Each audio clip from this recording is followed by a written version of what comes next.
Matthew 10. Every September, we do what we call thank you to our man of God and his family every year. You still remember? Yes, sir. It's a moment we teach you how to appreciate the grace of God in the life of your man of God and his family. And it is scriptural. And we teach you and allow you to make use of your divine leading from the inner man, so that you be a partaker of whatever God has given them on account of your life. Don't make a mistake. Don't make a mistake about it. God has principles in his kingdom. He has delivered us from Satan's kingdom and has translated us into his kingdom. But in this new kingdom, he has principles, how he works. So finding these principles and making use of them by faith will help you to enjoy the rewards or the dividends of that principle. Get me Matthew 10. Read from verse 41.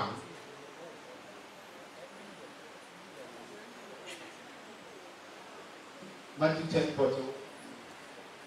He that receiveth a prophet in the name of a prophet shall receive a prophet's reward. And he that receiveth a righteous man in the name of a righteous man shall receive a righteous man's reward. Verse 42. And whoever shall give to drink unto one of these little ones a cup of cold water, only in the name of a disciple, verily I say unto you, he shall in no wise lose his reward.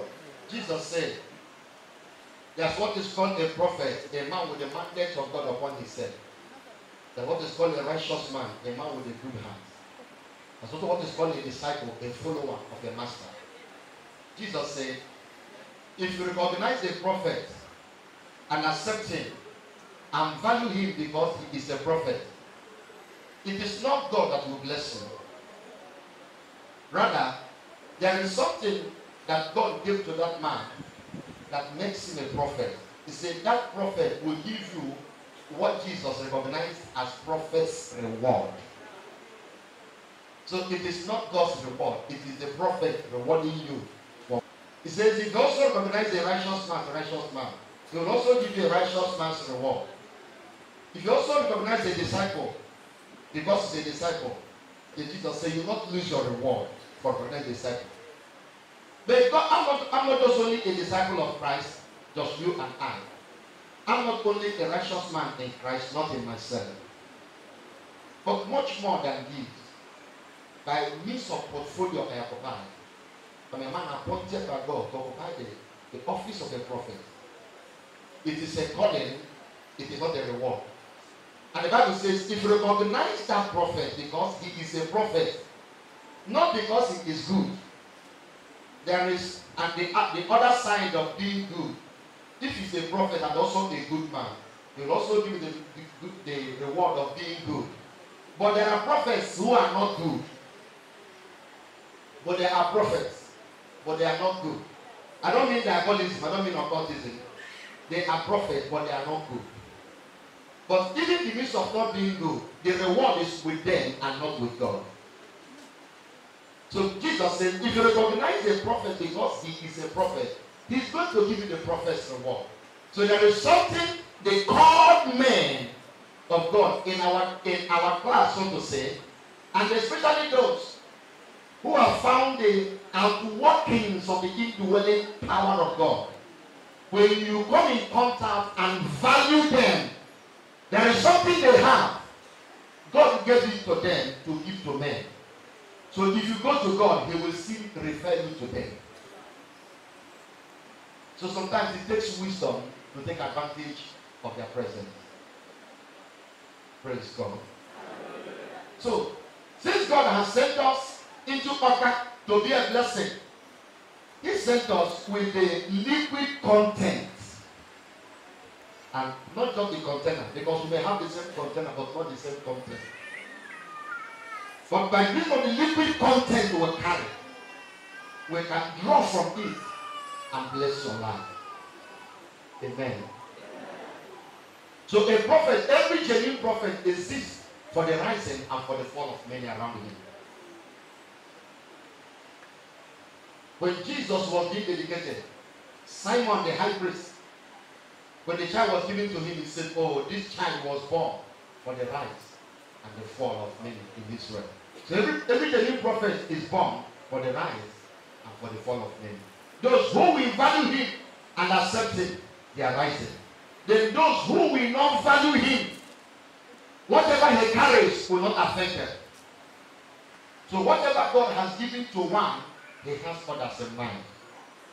Your work is to have the wisdom to assess it. Am I here to say amen? Yeah. So we are glad to say that today I'm laying the foundation. How much are you going to pay for all the miracles God did in this place? That's what is called the prophecy reward.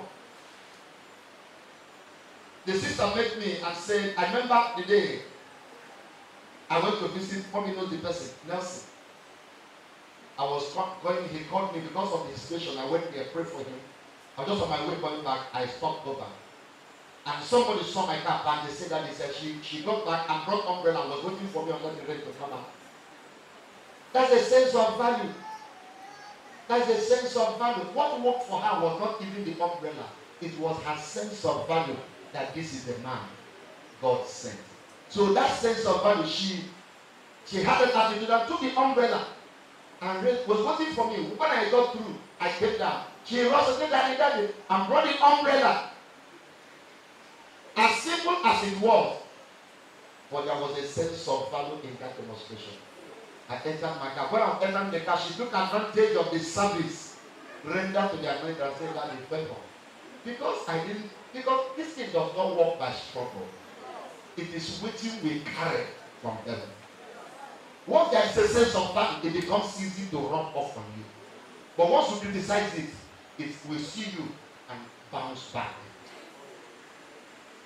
So I just lay hand and said, enjoy favor. He said, sure. I said, also enjoy favor. No prayer. Because that utterance is more than 10 days fasting prayer. And today, the mother, she told us, the man bought a car, and God also gave her a shop, but I saw the bank and where she was. But when I came in there, I saw my poster in that bank. I said, this person must know about us. And look at how she used one sense of value she had and relocated herself from a bank to a shop. God says, if you want a prophet's reward, recognize him as a prophet. There is something he has, he will give you as a prophet. So this month is a month of enjoying the prophet's reward by your sense of value. Many of you have gone to the places where they charge you 1.5 million. I remember somebody that came to me for prayers. Before he came to me, they charged him at almost 800,000 naira. Because they didn't have money, he kept looking for solution. He came. There was no mention of money because the blood is stronger than money. Jesus poured his blood. So we took advantage of the blood. They have to charge you because someone behind your over to hang an actual car means you say to hand over. Am I communicating? And she came, that was it. Another person showed up, they charged her about 32,000. No one showed they charged her about 28,000. They came to one of my program like this. I just said you are healed. This case is done, it's gone. And they were standing on the line sharing their instant testimonies. Why? Because the case was mentioned. How did it go? Because they came. Because it was an Anglican priest that told them, go and look for God's power. And they came. And that was it. So, you can't pay enough to have this. But if we are humble and wise enough, you will know. Once in a year, in an official form, there are others who are laboring saying that they will take you for a family, God is using you. But every year, every September, I used to teach you this. Then the last September, the last Thursday in September, being 26, is it not true? I will give you a chance to say that if you can. This time I'm expecting you to write a check of 1 million, and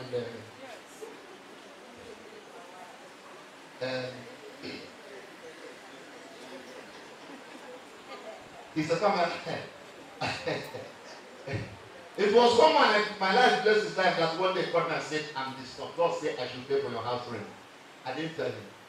But my life was a blessing to him. He said, God said, I've been to your place. How much do you pay? I told him.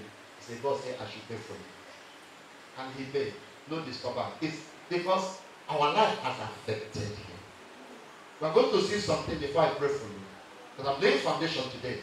So I'll be teaching you the mystery behind appreciating the grace that God has given you. So that the carrier of the grace will rusticate you from where you don't want to be to where you want to be. Because we are mandated to do so. Praise God. Now get me 1 Timothy 5, verse 17 and 18.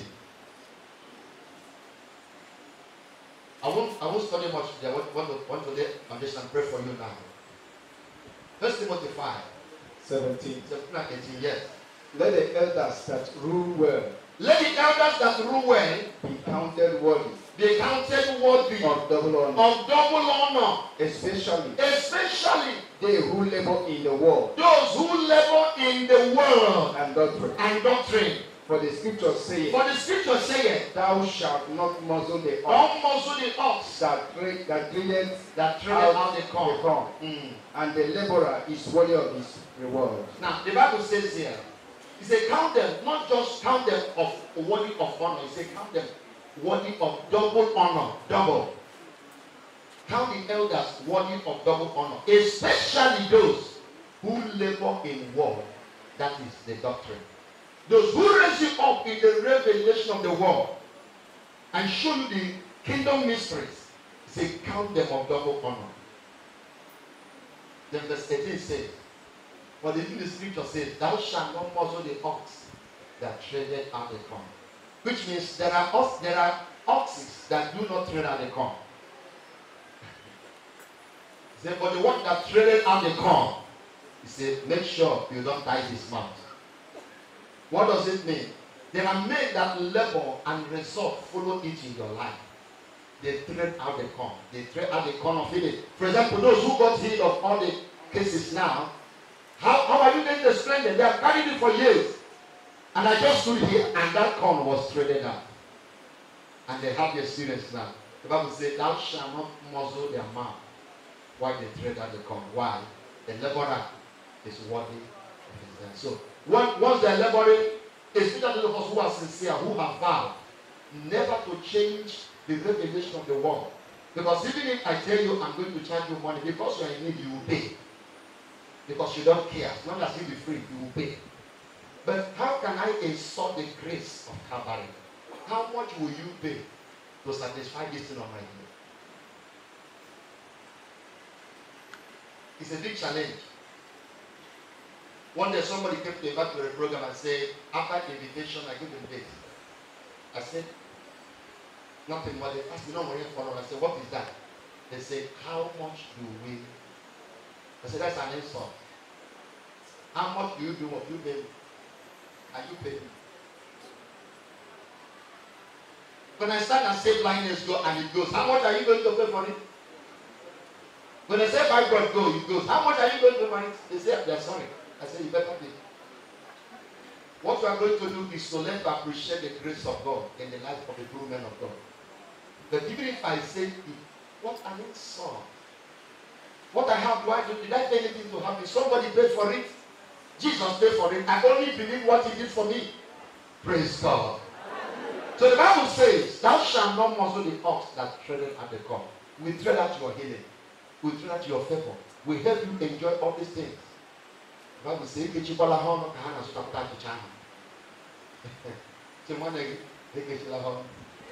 fact, because you get weak, am I communicating? Am I communicating? Yes, in many churches, they do what they call pastors until every month, which is not bad. That's the way they are led. But I'm just led at least once a year to give you official platform. There are others who have been saying that you need to change your clothes, you need to change your shoe. And they're doing it on their own. Nobody's compelling them. Just on their own, they are doing it. And we really appreciate them. But the Bible says, if you're a partaker of my spiritual content, is it a crime if I enjoy your material content? You know what it means? If I pray for you and I teach you God's word and you are learning the ways of God and you're enjoying healing, enjoying favor and all the rest of them are ministering to you. Paul asks, is it an abomination if I enjoy your car? Is it an evil thing? What it means is that you should be able to observe your true man of God, your prophet, the one God has raised for this generation. Observe him and know, so to say, the needs around him. And ask God to know where to be part of that need. Because anything, any challenge in the life of that man will become a part. You are entitled to enjoy his prophetic reward. You become a partaker of his prophetic reward. That's why sometimes it's even dangerous to collect the man of God, unless he's led to give to you. That's why it's even sometimes it gets to run dry when you give. But less is need, because what happens is that sometimes what we need is not material blessing for a man of God. What we need is a spiritual blessing. I hear you, sir. Not his material blessing. If he does that by God, it will go. But you should consciously not go for it. You should deliberately go for his content. Why? Because the content will raise you up to function at the realm where that man functions, while these blessings are flowing in his life. You see, all of us, pay attention, all of us may be blessed. All of us are actually equal in Christ when it comes to relationship and fellowship, because we are born of him. But the truth of the matter, according to the Bible, is that the lesser is blessed by the better. What does it mean? On your own, you read Hebrew chapter 7 from verse 1 down. It will tell the story about Melchizedek. Melchizedek was a man that had Abraham was a man that God made a promise to in Genesis. But this promise actually to a certain degree lingered, because every promise God has made requires activation. Oh, what did I say? Every promise of God requires what? Activation. So the Bible now says Abraham was coming from the battle, having won the victory. He met Melchizedek on the way. What did he do? Because it was a custom, it wasn't a commandment, it was a custom in those days to appreciate people and appreciate God with 10%. That's where the tithing of 18 came from. But before the Lord, it was not a commandment. People were practicing it as appreciation, not as a law. Before God made it a law under the Old Testament, the law of Moses. So Abraham now took 10% and said to Melchizedek, he gave it to Melchizedek, and Melchizedek blessed him that had the promise. Pay attention. Abraham had the promise, but Melchizedek had the blessing. But when Abraham saw that even though I am a priest of God, but I'm seeing a higher priest, he took 10% and said, I recognize you as the priest of the Most High. And when recognizing Melchizedek, he brought out wine. After blessing the wine, he blessed Abraham, he that has the promise, but himself had the blessing, but Abraham had the promise. So it's possible to have a promise and carry it on your head without experiencing it until you meet Melchizedek with the blessing. So prophets are raised, men of God are raised in that capacity. There is a blessing given to them based on the position. It's a different thing from the blessing you have in Christ. This one is connected to their portfolio, the office. So all of us are blessed equally in Christ, but all of us are not blessed equally in offices. Praise God. So God says, if you are a partaker of my spiritual blessing, of the spiritual blessings of the Jews, then the partakers of your carnal blessing. So, because we are blessing you spiritually, is it an abomination for us to be part and parcel of your material blessing? No. Is it an abomination for us to be part of your material blessing? No. No. It's an honor. It is an honor. Because God can do without any of you in my life. He just chose to. Oh God. Finally, get me 1 Corinthians 9 from verse 7 to 14.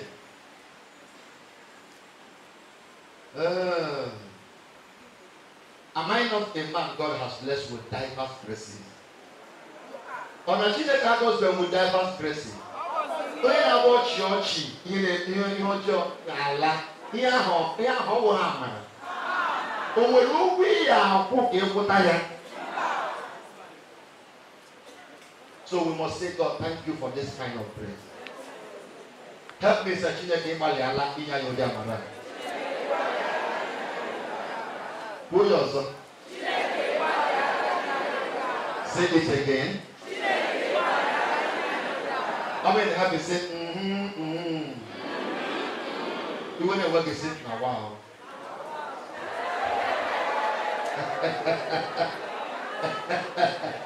Power day, power day, power day, power day. Jesus power, past power. Now you say, power day. And get me 1 Corinthians 9 from verse 7. Who goeth in warfare anytime at his own charges? Who goeth to war at any moment at his own account? Who planted a vineyard? Who is it that planted a vineyard and eateth not of the fruit? And does not eat of the fruit of the vine? Or who feedeth a flock? Or who is it that tended flocks and eateth not of the milk of and does not drink milk from the flock? Say I these things as a man? Or Paul says, am I the one talking? Or saith not the law? Or the same also? Even the scripture also talked about it. For it is written in the law of Moses. It is written in the law of Moses. Thou shalt not muzzle the mouth of the ox that treadeth out the corn. Does God take care for the ox? Was God concerned about the ox? Oxen? Was God talking about the Yibu here? No. Go on. Or saith he it altogether for our sake? Or does God say it because of us? For our sakes. For our sakes indeed. No doubt. No doubt. This is written. This is written. That he that ploweth. That he only not going here should plow in hope. He should call in hope. And he that thresheth. And he that thresheth in hope. Should be partakers of his hope. If we have not sown unto you. If we have not sown unto you spiritual things. Is it a great thing? Is it a great thing? If we shall reap your carnal things. If we shall reap your car and reap your check and reap your. The Bible says, if we sow spiritual things, is it an abomination if I reap from your carnal blessing? That's what asking the question. Yes, go on. If others be partakers of this corn, if others who are not even trading out the corn are partakers of this blessing over you, are not we rather? Am I not greater? Nevertheless, we have not used this power. I have not decided to usurp this authority, but suffer all things. But I have suffered everything, lest we should, so that the gospel will not suffer disgrace. Do you not know? Don't you know that they which minister about holy things, that they who go about the holy things, live of the things of the temple, they also depend on the temple for their survival. And they which wait at the altar, and those who wait at the altar, the preachers, are partakers with the altar. They are partakers of the altar. Even so, hath the Lord ordained that God has also ordained it, that they which preach the gospel that should live of the gospel. We should live of the gospel. That's the way the Bible says, so has God ordained it. But I chose not to go about it the wrong way, and I will never. Instead, I will stop preaching. Thank God, I can understand. No talent. Oh, I can balance to the devil to release one album. But by all means, we want to avoid manipulation.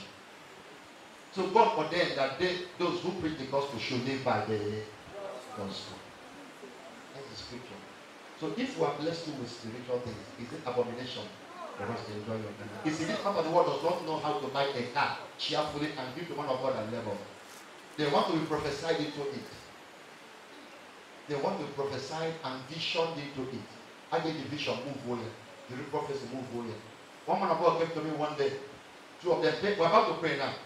One said to me, I know the man was talking about when I grew up in other states. We were together.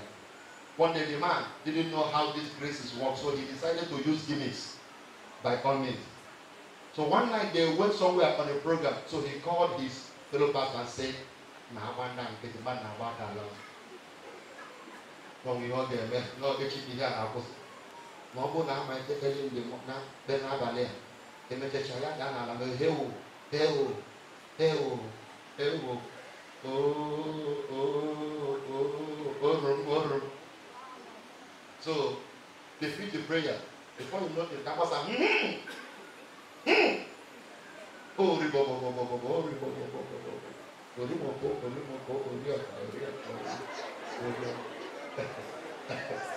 at the point he said, oh room, they got a monkey to go to Rukusivala. He got a monkey to go to Rukusivala. Go back on my book. We do bad.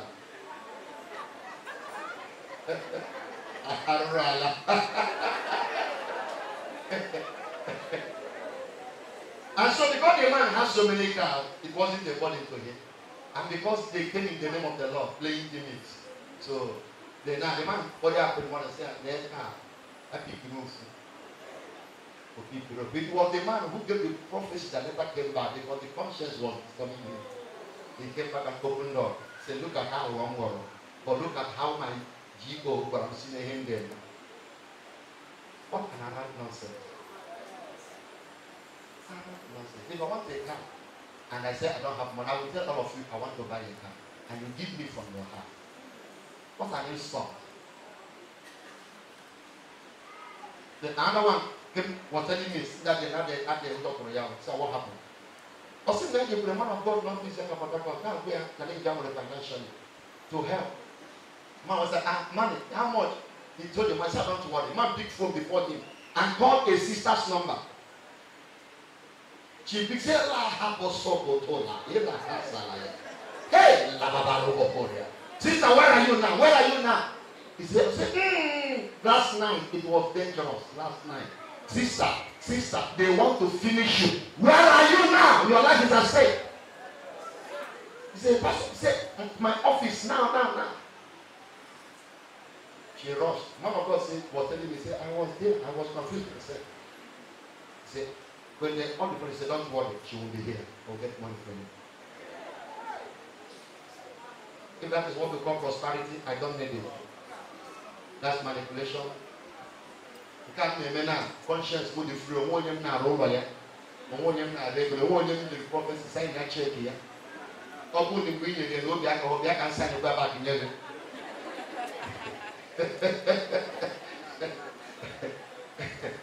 So he told me that lady entered the vehicle. So, kneel. Bring your hand. Sisters and danger, I want to pray for you. But what I'm seeing is not just end like that. There is a danger somewhere. They have raised some strange altars, and you need to raise an altar to counteract their altar. Say, Pastor, how much? Go how much? I said, go now, bring it. Not tomorrow, bring it now. Delay is dangerous. Tell them what delay is dangerous. And she rushed out and came back with the money and knelt down. The man prayed in tongues. What a tongue it is. And they blessed. And she left. Say, sister, is gone. I'll pray for you and I'll keep praying for you. When she left, the man turned to the man of God that was telling me this in my office and said, now, how much do you say you need?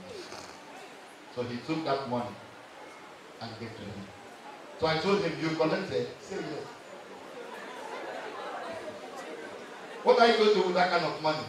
How name my whole niche? But I can't for the Yana. He was really doing it. That's not the kind of thing I want from you. I don't need that kind of money from you. After I've been struggling without people coming to me to say, no, I've been God has sustained me miraculously. The truth of the matter, I will say this fully. Truth of the matter is that I cannot be stranded.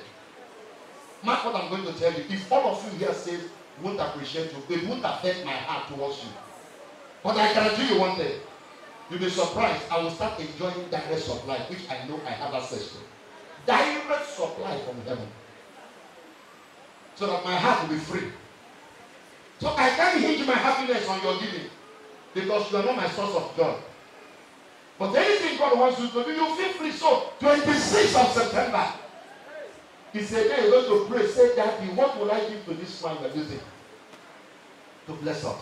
If God tells you buy a car, that's your money. You're going to bless us. You're going to your money, and I'm going to be anyhow. You're going to be able to take it, what they can measure. I'm going to get job. You are young man who get your associate. You know, won't get job.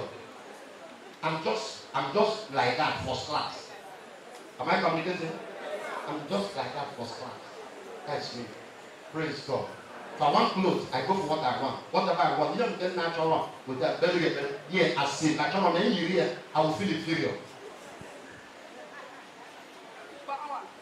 Because my dressing has a way of giving me dignity in my mind. Am I communicating? So that is it. Are you ready? Yes. I want to pray for you. We're just teaching. I'm not raising money. Just teaching.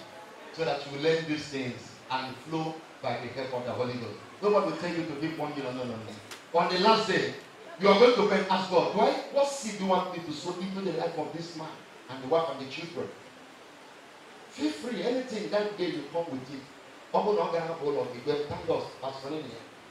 Open not going to Open not going to have a weekend. A very but by all means, it must come to my heart. So that when they lay on you, to be my day happy. And then I want to take with a sense of value. But I will never do it using the news. What did it for me? Stand to your feet.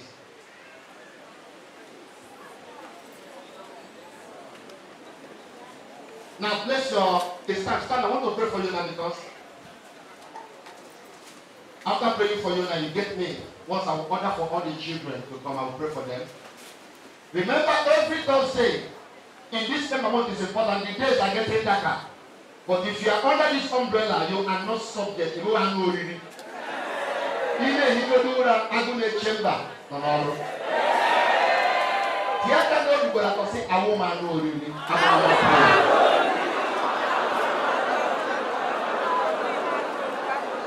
Yes, it's a woman who is not power 3 times.